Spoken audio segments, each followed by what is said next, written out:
Da-dang. Chapter 3. The dawn was only just breaking and Xiaoyula was still curled up in bed. Suddenly, he heard shouting and the sound of people knocking on basin bottoms far away from the street. He got up hurriedly and asked, "Da Tian, what's going on outside?"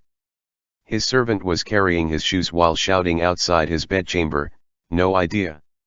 I'll go take a look." Xiaoyula rubbed his face, got out of bed and put on his clothes.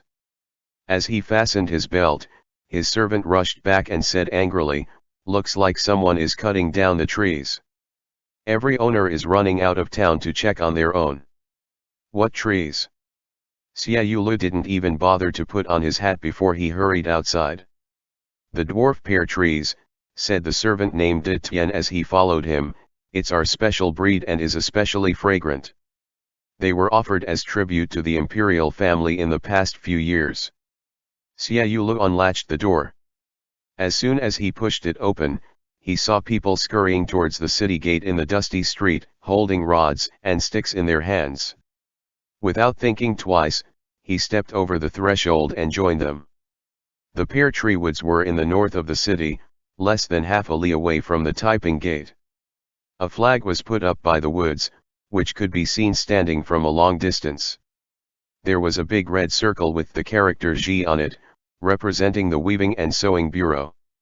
On the way, Xiaoyula tried to learn more about what was happening, but everyone refused to exchange words with him when they recognized his official uniform. It wasn't until they approached the platform that they saw the people in charge. They were all eunuchs in colorful robes and hats. The common folks who arrived earlier had already surrounded the platform, shouting, "Why cut down our trees, and their tribute trees?" Yet the eunuchs ignored them completely and were busy distributing axes to the men they hired, which included some vagabonds and beggars. Xiaoyula looked towards the woods. The trees were not tall, but their trunks were wide. They were obviously old trees. Some of the more powerful owners tried to use their connections to intervene. They managed to call 3 or 4 eunuchs down the stage for a negotiation, but to no avail. The eunuchs were all shaking their heads. Xiaoyula attempted to squeeze forward a few times, but he couldn't get through, so he suddenly raised his hand high in the air and yelled, "Where's your supervisor? Let us speak to him." The eunuchs saw him and began to whisper to one another, pointing at his rank badge in the meantime. Xiaoyula then shouted, "If no one comes forward, I'll write a memorial and send it to the capital." Hearing his words, the scene immediately fell silent. Not only the eunuchs but even the common folk stared at him wide-eyed. Slowly, a man emerged from the group of eunuchs. He was broad-shouldered and about 7 feet tall, with a pair of big hands casually resting on his waist. He spoke softly and defiantly, "The scent of these trees are so strong that our lord can't sleep well. By cutting them down, we're doing something good for you, too." "Nonsense." Some of the common folks talked back immediately. "The trees are hundreds of years old already. They never harmed anyone with their smell. Their fruits were tributes to His Majesty." What the eunuch said was indeed a lame excuse. Xiaoyula still wanted to argue, but he was disturbed by a sudden commotion from behind. He followed the source of the disturbance and saw a small group of people coming over from about 100 or 200 paces away. As they came through, the crowd parted like tides, retreating to the sides. The figure in lead was wearing a yesa of grape purple. He wore no hat and wasn't even wearing a wangjin. His dark skin tone and big eyes suggested that he wasn't one of the Han people. Note: wangjin is a type of hairnet that was very common during the Ming dynasty as it keeps the men's hair tidy. This group of eunuchs had long swords by their waists. Judging by the way they walked, they looked like veterans. As they walked past Xiaoyula, the leader intentionally bumped into him with great force. He didn't leave after hitting Xiaoyula, but rather, he shouted to the big man on the platform, "Yishiha. That's just a puny official. He'll break into 2 pieces if you drop him to the ground. Why waste your time on him?" Xiaoyula was so angry that his face almost turned blue, and he furiously grabbed the man by the collar. The man looked at Xia Yulu's hands and yelled something in a foreign tongue. Then, with an abrupt clanking sound, an astonishingly long sword extended out from behind him. The folks surrounding Xia Yulu immediately dispersed. The long sword's blade turned slightly in the bluish-gray light of dawn, and the person holding the sword came into Xia Yulu's sight. He also had dark skin and round eyes with long eyelashes. He was of a similar age as Zhang Chai from the Lingfu temple. "We've drawn our swords. If we aren't cutting down the trees, we'll cut down people." The man in a purple yesa had a cruel air about him. He wriggled free of Xia Yulu's hand, turned around and shouted at the common folks. "You got a problem with that?" No one answered. "So," he yelled again, "anyone got a problem?" Xia Yulu looked around. There were so many people crowding around him, yet all he heard was dead silence. "No." The man in the purple yesa nodded. "If there's no problem, come in line to sign." By making the owner's sign, the eunuchs would register each owner's name, address, as well as the number of trees he owned. The first on the list was a small businessman. After signing his name, he pointed at the list, finger shivering. "I reported that I have 300 trees. Why do you write 350 under my name?" The man in the purple yesa tilted his head and peeked at the list, and replied impudently, "If we wrote 350 trees under your name, you would have 350 trees. After the trees are cut down, you will surrender wood worth 350 trees, too." The businessman was stunned. "But, I don't have the extra 50 trees, how do I?" "You don't have the trees," laughed the man in the purple yesa, as he looked around in a nasty manner. "Why, just pay the wood in silver. 1 tree is worth 1 tael of silver." Note, tael or liang is a unit of mass in ancient China, which is about 30 to 50 grams depending on the region. This was obviously extortion. Xia Yulu couldn't tolerate it any further. He parted the crowd and walked straight ahead, pointing to the man in purple yesa on his nose. "Believe it or not, I'll report you and you'll lose your position." The veteran eunuchs all drew their long swords. Their blades formed a neat line, reflecting silvery lights. The man in the purple yesa took another step towards Xia Yulu, and he lowered his forehead, making his nose appear sharp and pointy, his eyes as dark and shrewd as those of an eagle. "Don't assume that I would not dare touch you with your puny 6th rank position from whichever ministry." Xia Yulu couldn't care less about his nonsense. "Why don't you try?" The common folks all gathered around and pulled Xia Yulu by his sleeves. They came close to his ears and tried to persuade him, "Don't pick a fight with him. This Ruan Dian isn't someone to mess up with. Yeah. He's so used to being aggressive and violent. These people are from Annan. They're fierce. Even the other eunuchs dare not challenge them." Note, Annan is the old Chinese name for northern Vietnam/Vietnamese/. Despite hearing such words, Xia Yulu didn't compromise, and Ruan Dian seemed to be happy to fight with him. As these two remained in a stalemate, a soft-looking sedan chair made its appearance with a creaking sound from the south. It was covered with red muslin and had an emerald green top.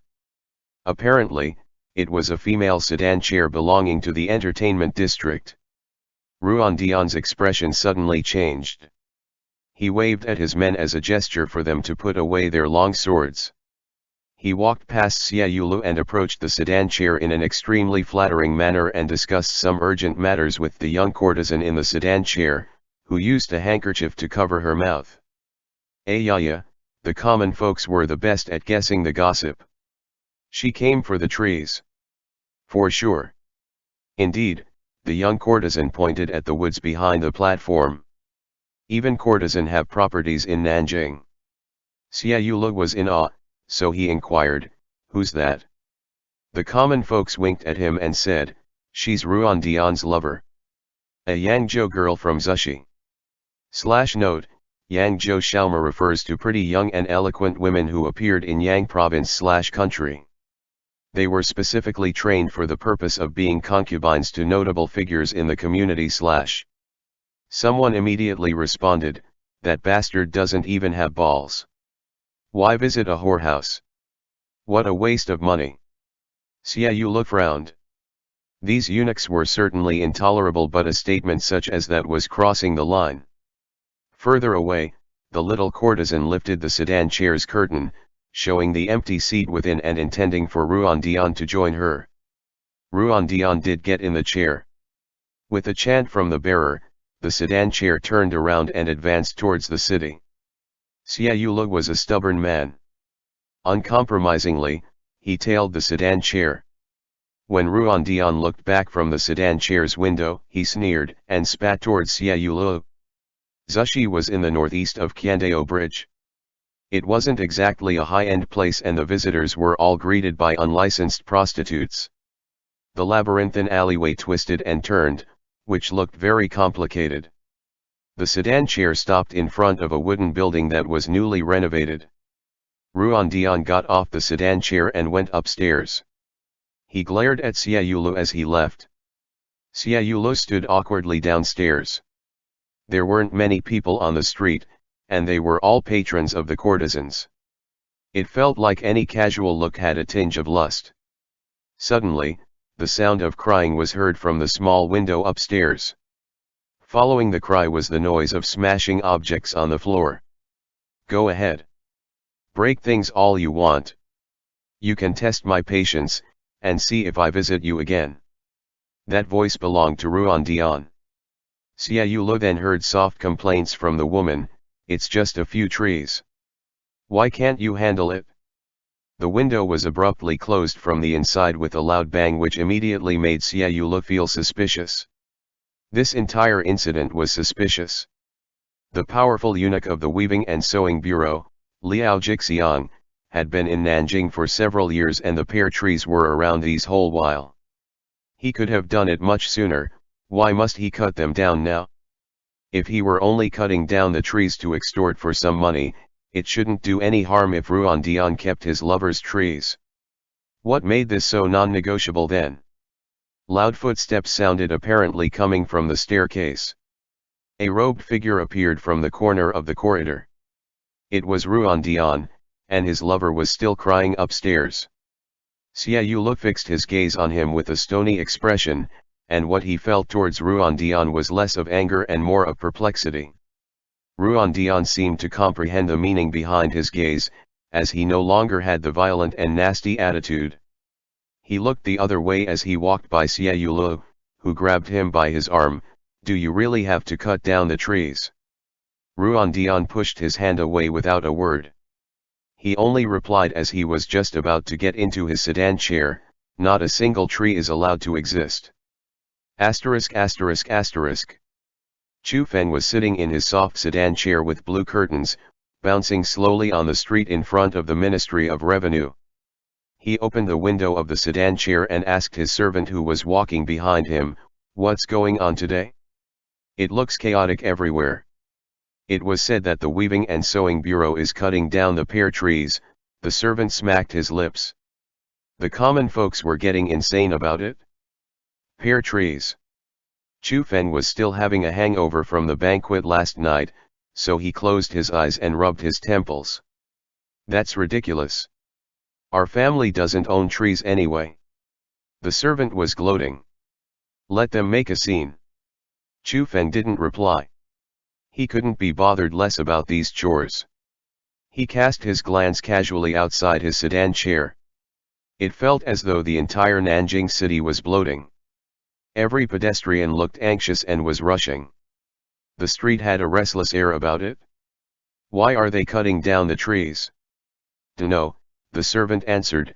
"They said the dwarf pear trees were too fragrant, and that disturbed the Weaving and Sewing Bureau."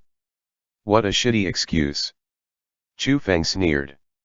His pair of almond-shaped eyes examined the street randomly. There were gangs of people going out of the city all along the way, and only occasionally would he see one or two going in the opposite direction, which looked very odd. It just so happened that there was one in front of his sedan chair, who was wearing blue crepe tie and was limping, as if he had recently fallen down. This outfit represented the lowest-ranked eunuchs. Purely out of compassion, he squinted his eyes and observed that there was mud on the hat and trousers of the eunuch. The person was pausing after walking for a while. His fall was obviously rather serious. "Stop." Chu Feng knocked the top of his sedan chair with his hand fan as a signal. "Call that guy wearing blue forward." The servant looked at the person in disdain. "He's dirty and lowly." "Why? The Ministry of War isn't far ahead." "I'll walk." "You can ask that person where he's going and carry him there." The servant was so very reluctant.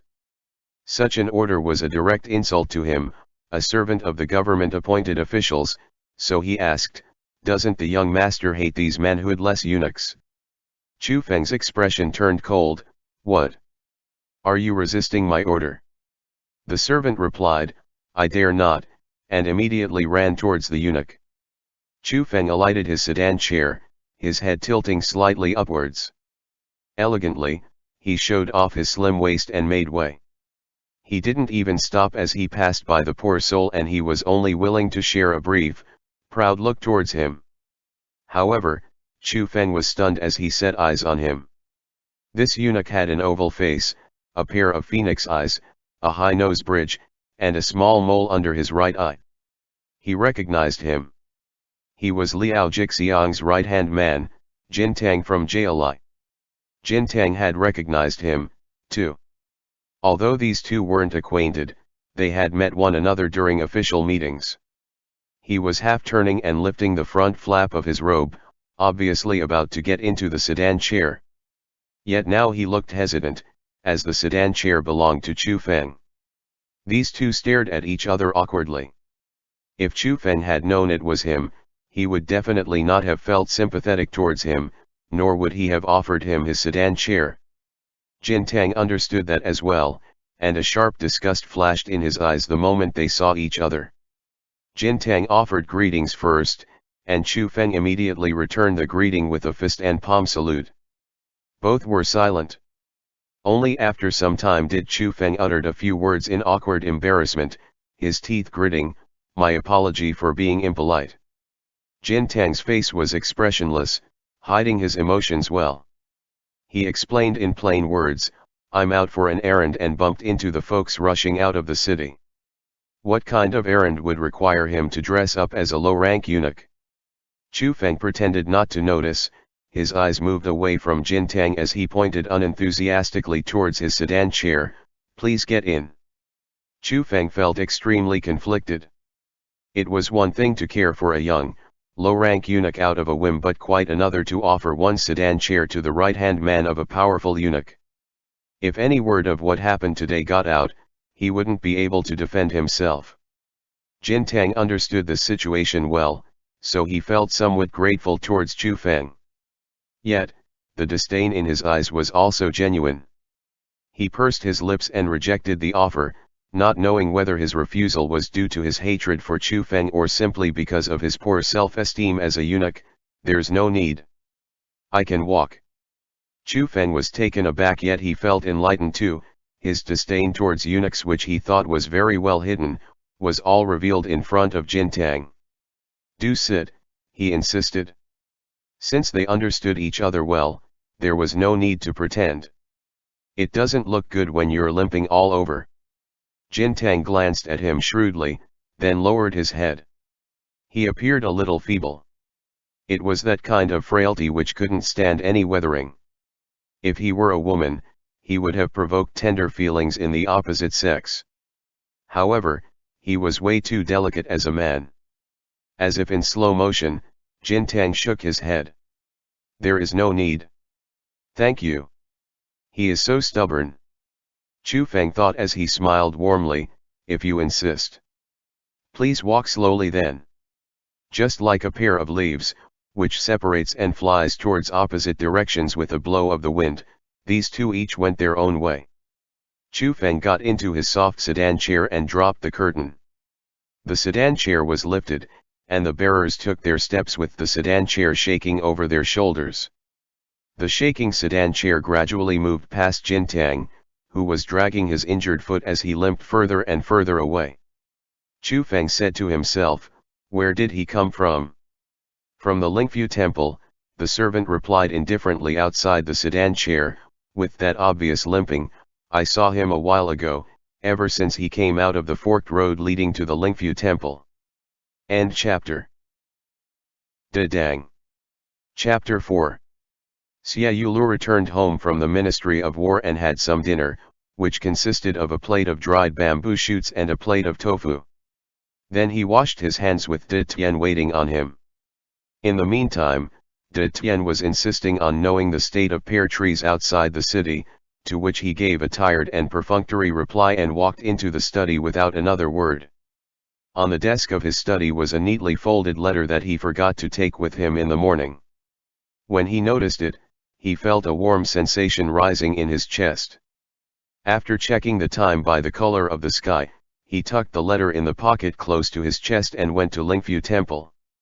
He heard someone crying as soon as he opened the door.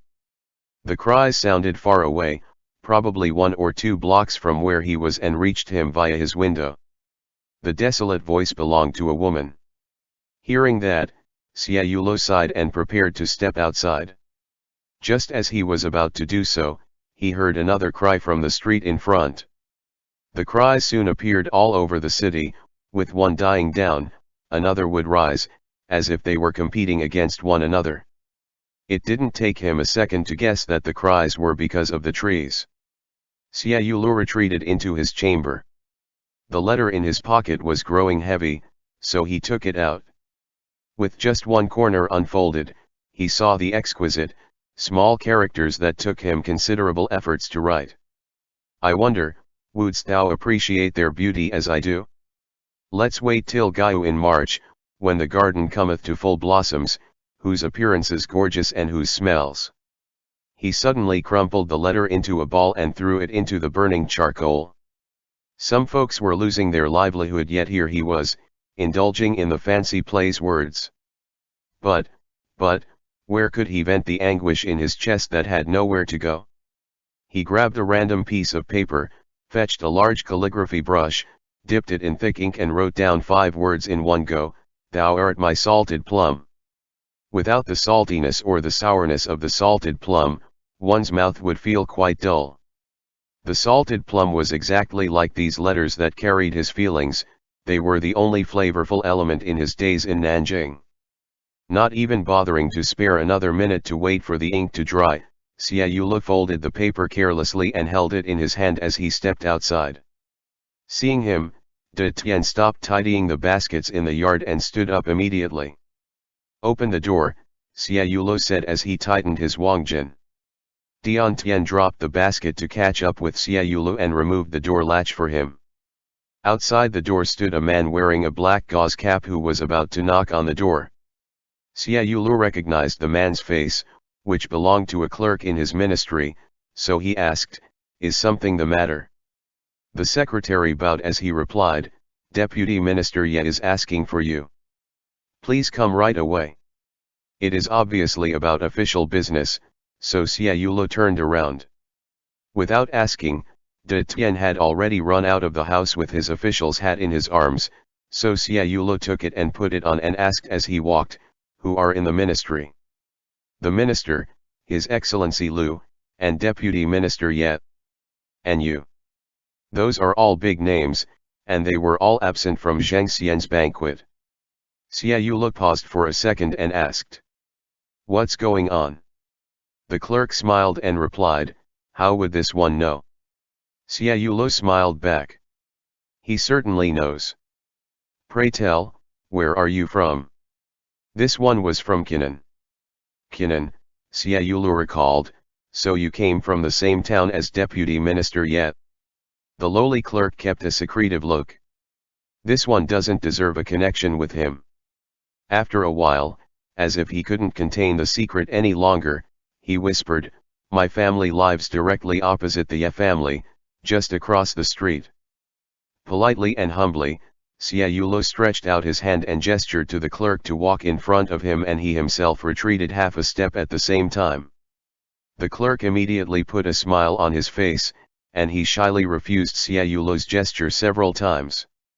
On the way there, they each tried to stay humble and let the other walk first, and arrived at the Ministry of War in a short while. Xia Yulu thought he would need to wait in his office, but unexpectedly, he was led to the office of the Minister of War. The clerk told Xia Yulu please wait, then entered the office to report. As the door shut and opened, Deputy Minister Ye came out of the office while rolling his sleeves up. He stared at Xia Yulu shrewdly for a while and asked him, "Do you know that the Weaving and Sewing Bureau is cutting down trees?" Xia Yulu nodded, "I do." Deputy Minister Ye took another step forward. "I'll make you the commander of 5,000 men and order you to get things under control. Do you dare?" Xia Yulu raised his head abruptly and stared at his superior in disbelief. Deputy Minister Ye moved his fingertips out of his long sleeve and pointed towards the direction of Xia Yulu's house. "Don't you hear the cry of the entire city?" Xia Yulu didn't reply. The chief eunuch of the Weaving and Sewing Bureau was the most powerful eunuch on the region, as he was holding an imperial order to supervise the borders.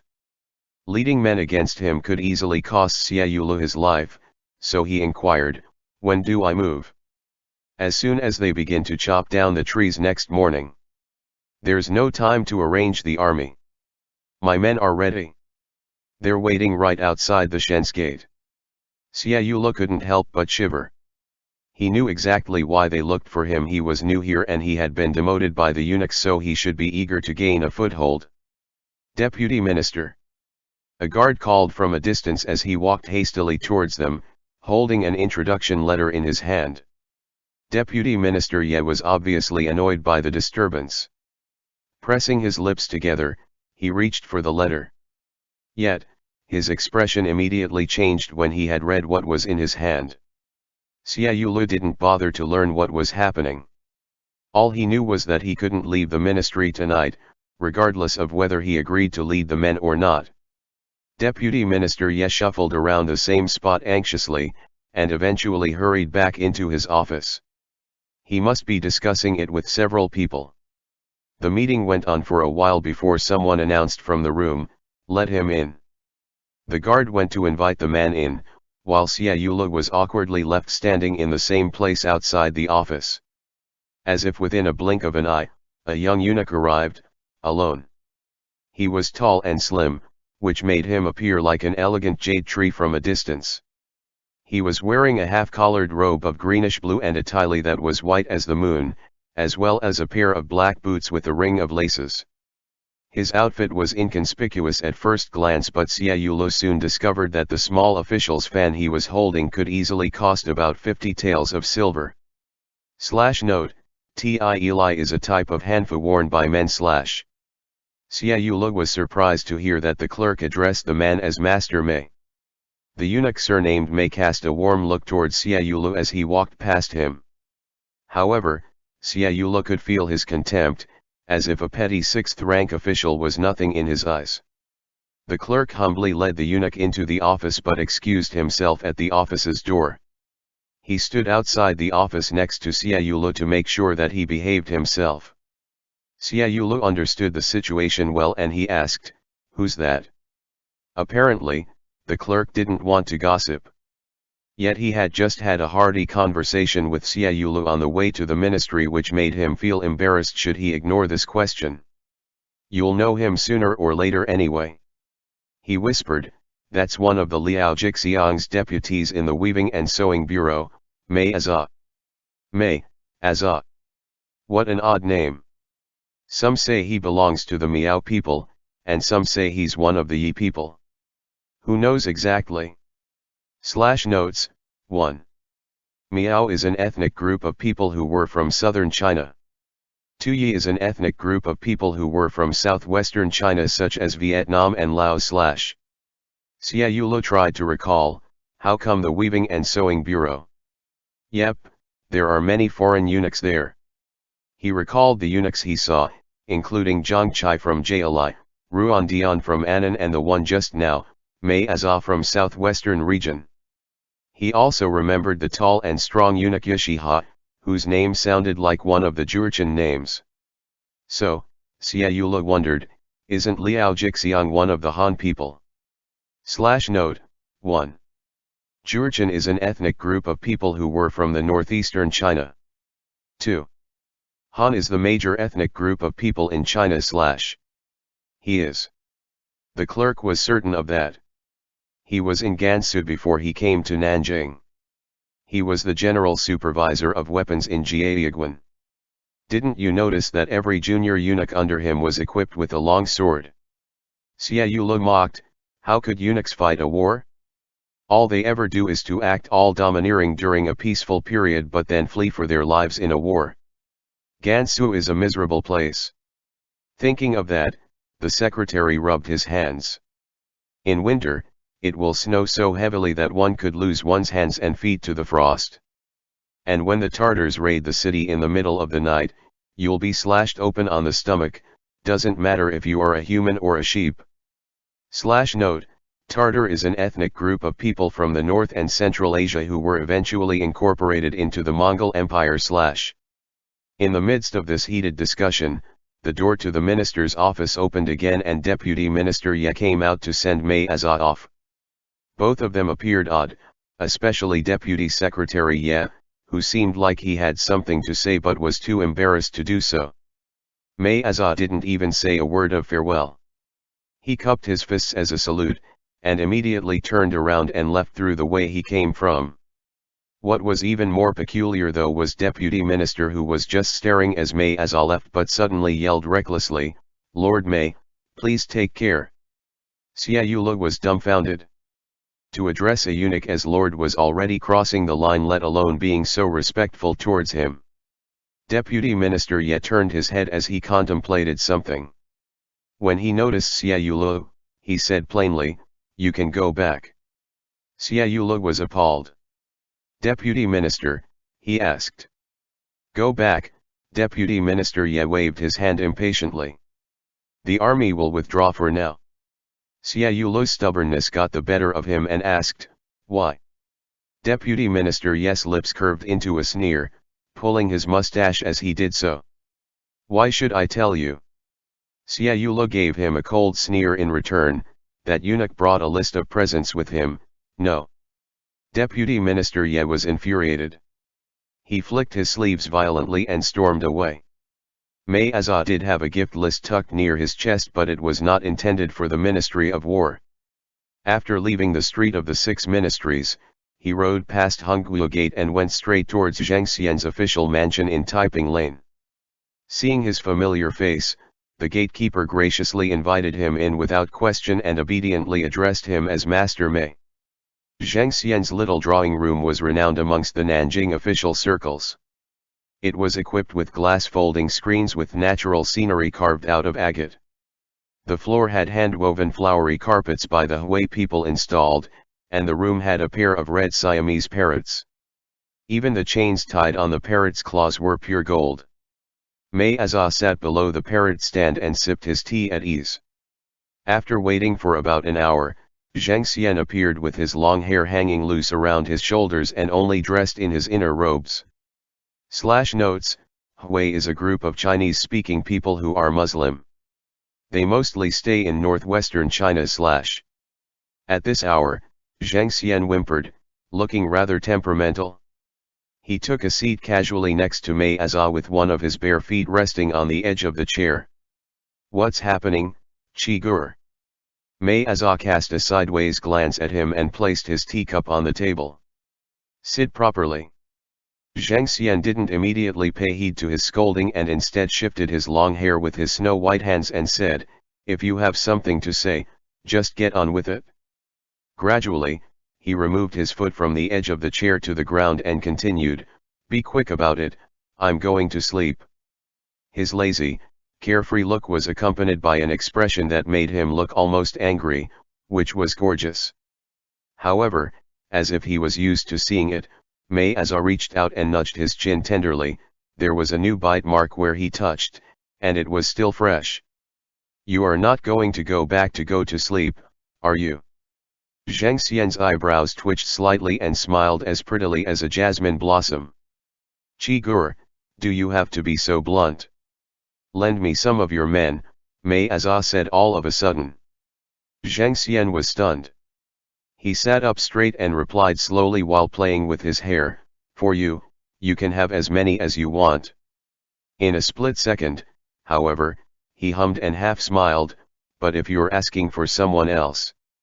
May Azah knew who that someone was. He removed the gift list from his chest pocket, lay it down on the table and pushed it towards Zhang Xian, who didn't even glance in that direction. "Why does he want my men? He's worried that the common folks would raise a ruckus." May Azah rubbed his temple, looking exhausted. "There are too many pear tree owners in the city." Zhang Xian gloated. "He deserves it." He picked up May Azah's tea but didn't drink it. Instead, he played with it in his palms. "Why is he cutting down the trees anyway?" May Azah was silent. Zhang Xian waited for a while. Then he dipped one of his long fingers into the teacup very mischievously, and smeared the tea May Azah had drunk on his own lips. "Don't tell me if you don't feel like doing so." He was about to get up when May Azah stopped him. "Qi Wan will be here soon." Zhang Xian immediately leaned over as if he was a girl who loved to gossip. "That old thing comes, to procure tributes for his majesty." May Azah nodded and Zhang Xian understood everything all at once, so he rolled his eyes and replied, "In that case, you should tell Liao Jixiang to borrow some soldiers from the Ministry of War." "Why bother looking for me?" "I did," May Azah sighed. "The Ministry of War was informed of the situation, yet they don't want to be involved." "Oh," Zhang Xian mocked, but he was quite upset, too. "They're so used to claiming their duty for the people and for the world, and when the duty calls, they're actually burying their heads in sand." May Azah spoke solemnly, "They just don't want anything to do with the eunuchs." Softly, he called, "Laoju." "Fine, Qi Gur," Zhang Xian interrupted him, "you'll always be my Qi Gur." But Liao Jixiang, he shook his sleeves violently, his countenance became cold and determined though his appearance was still gorgeous. "When he has the imperial favor, I won't use his connections to benefit myself, but when he fails," Zhang Xian sneered, "I shall definitely step on him." May Azah grasped his wrist. "We all came from the palace, why must you do this?" "I'm not the one stirring up troubles," Zhang Xian replied after a pause. "He's the one looking down on me."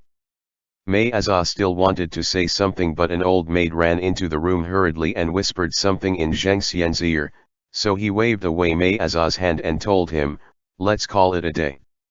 The one in my bedchamber is waiting eagerly for me." May Azah leaned backwards and rested his back lightly against the chair, releasing tension from his body as he did so. He frowned, "You're avoiding me." Zhang Xian returned nonchalant smile to him. "I'm in a good mood today, so I used some drugs." He leaned closer and blinked playfully to May Azah, "The drug is taking effect on her now." And so, May Azah didn't utter another word. He had his gift list back, patted Zhang Xian on his shoulder and stood up, "Enjoy your time, then." Asterisk asterisk asterisk. Xia Yulo left the Ministry of War and went to Lingfu Temple. After placing the letter safely inside the stone lamp, he looked all around and wasn't ready to go. It was merely a weathered, seasoned old opening in a stone lamp, and it was only a pen friend whom he had never actually met before. Yet, he felt he was captivated, as if he was captured in a net or enchanted by a spell. He stood by the stone lamp and talked to himself until his body felt cold, and only then did he part with the stone lamp and went homewards. He heard the sound of hooves as soon as he stepped on the main road, a lantern in his hand. Before he could retreat to the side to take a closer look, the speeding horse was already approaching. A familiar flash of greenish-blue flew in front of his eyes. "It's May Azah." Xia Yulo was certain. He was going towards the Jibao gate. Why is he going out of the city at this hour? Suddenly, a gust of wind rose under his feet, disturbing the candlelight and shaking the lantern violently. Xia Yulo hastily tried to shield the light. At the same moment, a series of pecking sounds was heard north of the city. Halfway up the mountain, the weaving and sewing bureau had begun to cut down the trees. End chapter. Dang. Chapter 5. As expected, the cutting down of the trees caused much upheaval in Nanjing. On the following day, Xia Yule went before dawn to check on the trees on the city's outskirts. He ran into Chu Feng in his soft sedan chair before he exited the typing gate, whose own words were as quoted, "They're just cutting down some trees. What's all the fuss about?" There was an endless stream of people along the street. Some came to register their trees, and some were rubbernecks who simply came to witness the scene, while there were also some who took this opportunity to do business, and the list went on. From the city gate to the pear tree forest, there were people who pitched tents to sell pancakes and beverages. The vibrancy there was no less than that in the inner city. It was hard to lift the sedan chair through the crowd, so Chu Feng surrendered his seat and walked with Xia Yule. Both sides of the road had fences installed by the Weaving and Sewing Bureau, and every few steps along the fences stood a junior eunuch with a long sword. Xia Yule didn't inform Chu Feng of what happened last night. Judging by the current situation, it wouldn't take the assistance of the Ministry of War to overthrow the Weaving and Sewing Bureau, as the common folks were entirely capable of doing so by themselves. The one who guarded the platform was still that burly Jurchen man Yishiha, and standing on both sides of him were the dark-skinned eunuchs from Annan who were in charge of registering the pear trees. Xia Yule spotted Ruan Dian at a glance, who was hugging his long sword and sheath in his arms, ready to fight at any time. This man was very interesting, as he made no effort to conceal whom he liked or disliked. When he saw Xia Yule, he immediately cast an aggressive glare towards him. What a straightforward person. The first ones to register and sign were all common folks with no money, no connection, and no power. Xia Yule and Chu Feng watched from the crowd. They stamped their fingerprints on the documents, tears streaming down their faces. Then they dawdled to fish out the silver that the eunuchs were extorting from them out of their pockets, and carefully, somewhat timidly, left it on the documents.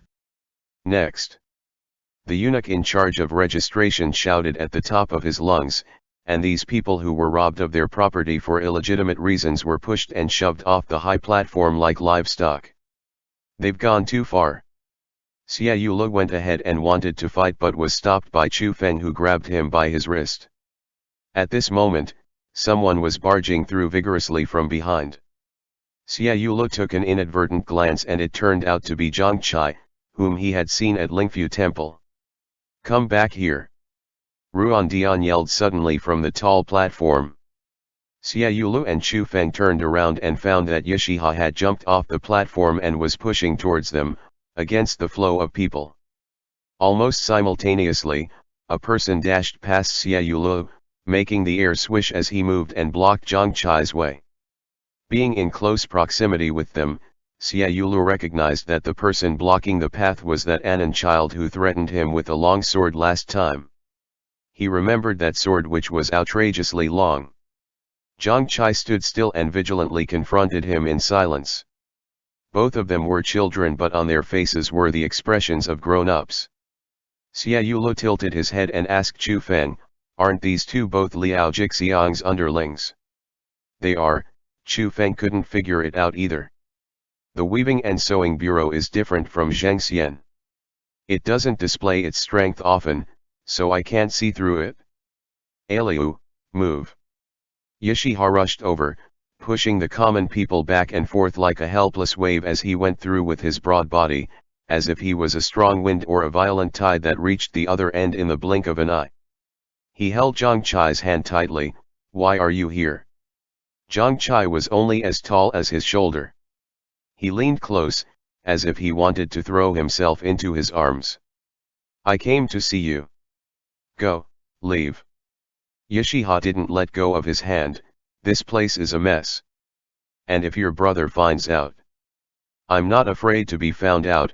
Zhang Chai tiptoed and peeked over Yishiha's shoulder at Aliu. "I'm worried that you will suffer a disadvantage if you work with these Annan barbarians." Very quickly, Aliu moved the long sword to his back, moving as if he was about to draw it. Yishiha immediately spun around in alarm and covered Aliu's hand, holding the long sword's handle using his own big hand. Alio tried to draw the long knife but was unable to do so. He turned towards Ruan Dion on the stage, who was at this moment, had already squatted down. He looked over them as if he was watching a play and slowly shook his head. Alio let go and Yashiha followed. The long sword slid down Alio's immature but muscular back, dangled around his waist for a moment and then stilled. As Yashiha let Zhang Chai back, Xia Yulu, Chu Feng, and the common folks around them all retreated voluntarily. Zhang Chai kept his head turned and stared at the high platform and suddenly asked, "Those who signed their names and trees, why are they paying?" Yashiha didn't make a sound. "Yashiha," Zhang Chai was enraged for some reason, "why are they paying?" "Ah Chai," Yashiha was embarrassed. Zhang Chai shook away his hand. "If Du Gong finds out," he paused abruptly, probably because he knew that some things weren't supposed to be discussed here. Yet Xia Yula was sharp-witted enough to grasp the meaning behind his words. Didn't Liao Jixiang know that his eunuchs were extorting money from the commoners? Wasn't he the one who gave the orders to cut down the trees? Zhang Chai refused to leave. He turned around and tried to squeeze forward, so Yashiha chased after him and protected him like a treasure. Such a big man was completely dominated by this tender child. Indeed, every eunuch who was supervising the registration process was collecting money. Those common folks were obviously angry and repressed. One of them was in his 60s or 70s, and his face and hands were covered by wrinkles. His body was skinny from poverty and hard labor, and his skin was shiny dark. Below his tattered clothes, he had only one shoe on one foot. He was about to put his money on the table. Zhang Chai and the old man were separated by 2 rows of people, so he shoved them away and rushed over, leaving them shouting and cursing.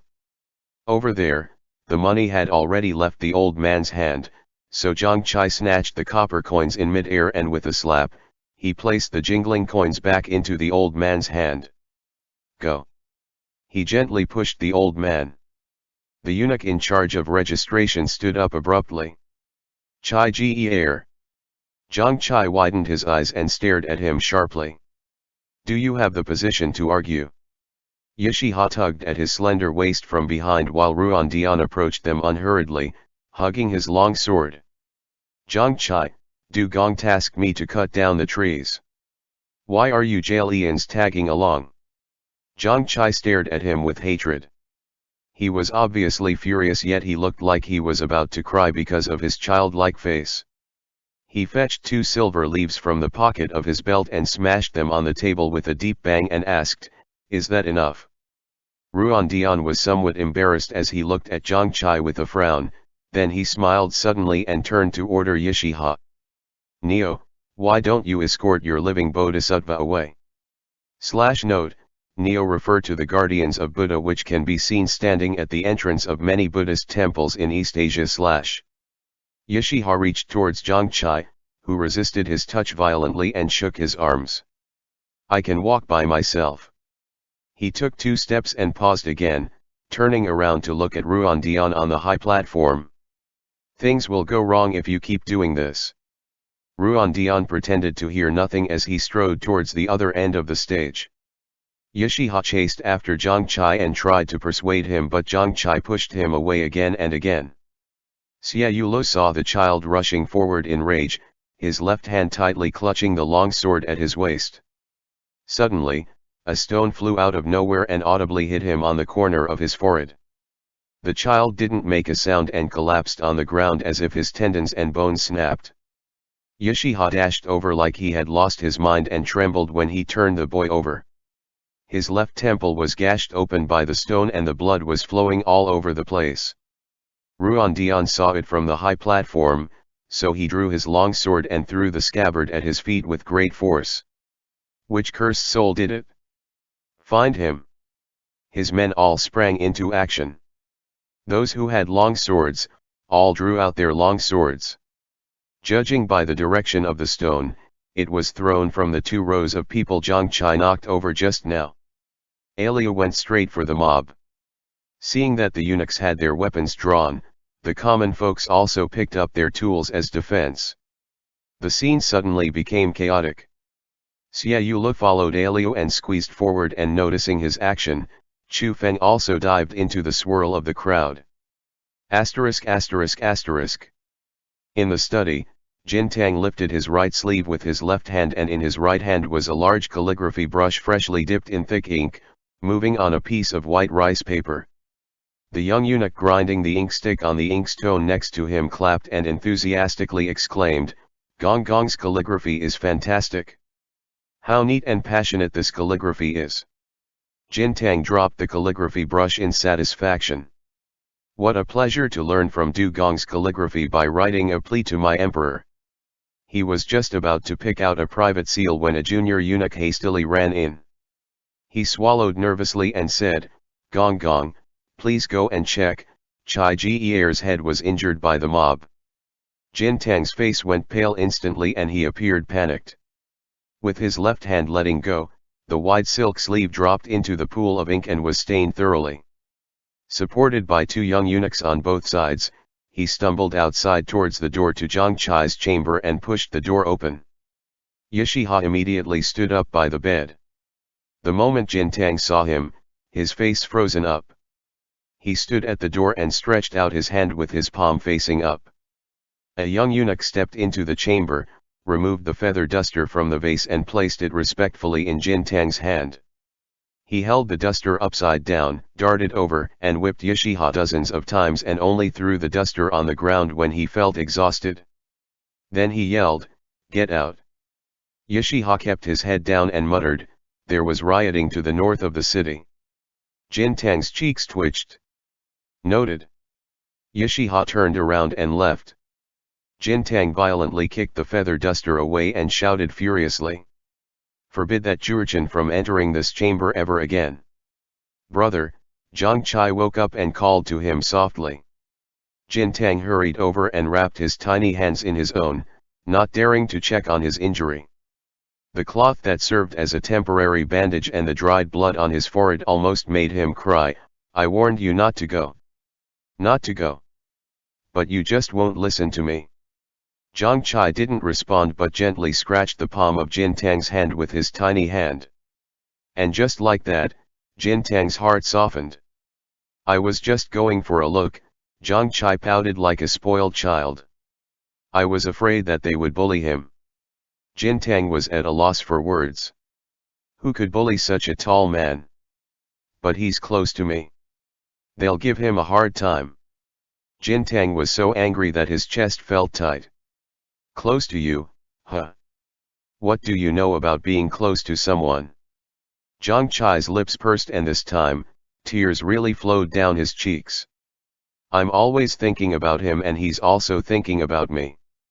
That's what being close means." Jin Tang tousled his hair and wiped away his tears. Zhang Chai half buried his face in the blankets. "It's so painful, brother." Jin Tang sighed. "You'll feel better if you try to recall Gansu. /Note, Gansu is a province in north-central China which is known for its deserts and its cold and dry climate. It was the northern border of ancient China. / And so Zhang Chai nodded and closed his eyes. "Yes. Just think about Gansu, the yellowish world of sand that extended as far as the eyes could see, the pools of blood in the war zone, the dead war horses and the bodies that popped as they burned." Jin Tang knew that he had recalled these things, so with his hands tightened around Zhang Chai's small hands, he said, "You should know, Chai, that Yashiha is following those Anan. He's not one of us." Zhang Chai blamed him for it. "It's not that he wants to follow those Anan. It is you who rejected him. He is a Jurchen, how can I accept him in? Then why is it that Ruan Dian could take him in?" Zhang Chai murmured, "They're all saying, that Ruan Dian is more broad-minded than you are." The last thing Jin Tang wanted to hear was that Ruan Dian was better than him. His delicate oval face turned stern instantly. "Yashiha is illiterate. Why would I appreciate him?" His voice turned cold and distant, and so did his entire countenance. He turned around looking annoyed. It only suits him to follow those Anan who only knew how to fight and kill all day long. Zhang Chai gently tugged on his clothes, which Jintang ignored, so he said, "Brother, those from Annan always want to undermine us. I know it must be hard for you." Jintang was softened by his actions. He turned to look at Zhang Chai gently again and patted his hand reassuringly. "Remember, no matter when, don't set yourself up for others, regardless of how much the others matter to you." Zhang Chai lowered his eyes and replied after a while, "Yashiha is different." Jintang sneered, "Silly boy." He was standing up to leave but was stopped by Zhang Chai. "Brother, Ruandian and his men are asking money from the common people."